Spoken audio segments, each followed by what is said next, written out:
Greetings from grey, overcast Strasbourg, in many ways depicting the mood here in the Parliament. The headlines: Brexit still dominating back home, but less so here. New revelations of tax evasion exposed by Paradise Papers.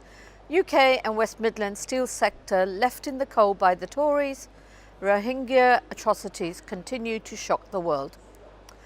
This week we saw Theresa May cast the date for Brexit in stone, despite very little progress on negotiations with the EU and a government that is split right down in the middle on Brexit.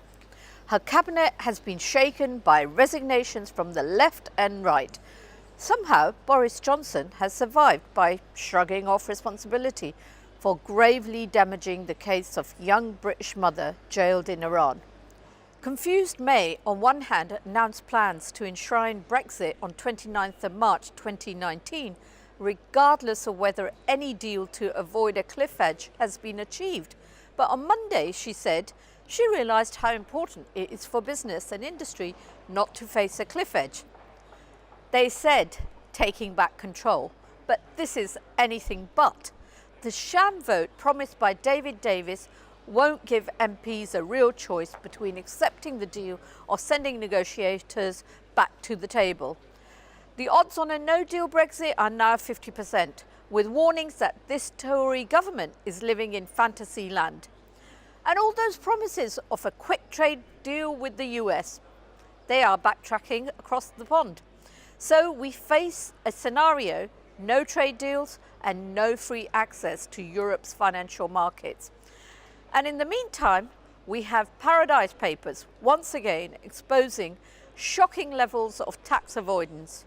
New names, same old techniques, and the same old excuses. Tax avoidance is legal. The super rich are able to exploit legal loopholes to avoid funding our public services, while the poorest continue to contribute. Labour is calling for government to implement calls made here in the Parliament to outlaw tax havens and make sure the people who run them are punished. Yet only last week, Tories called on the rest of the EU to water down the sanctions for blacklisted tax havens outside the bloc. It is not right that trillions of dollars continue to be siphoned off by billionaires while our nurses and doctors experience yearly real-term pay cuts.